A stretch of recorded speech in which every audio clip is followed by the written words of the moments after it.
இப்போ கம்ஃபர்டபுளாக மோஷன் போகணும் அப்படின்னா இரவு உணவுக்கு அப்புறம் என்னென்ன சாப்பிட்டா மறுநாள் காலையில் கம்ஃபர்டபுளாக மோஷன் போகும்? கம்ஃபர்டபுளாக மோஷன் போகணுன்னா இரவு உணவு முடிஞ்ச வரைக்கும் 7 மணிக்குள்ளார எடுத்துடணும்.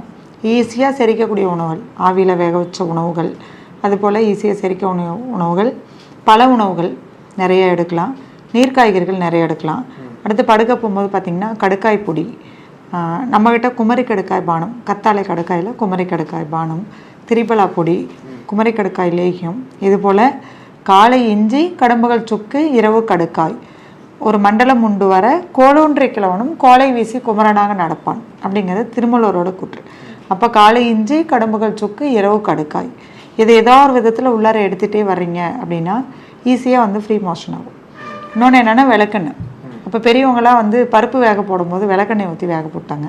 ஒரு குழந்தை பிறந்தா விளக்கெண்ணெய் தொப்புல கையில் காலையெல்லாம் விளக்கெண்ணெய் வச்சு விட்டுட்டே இருந்தாங்க.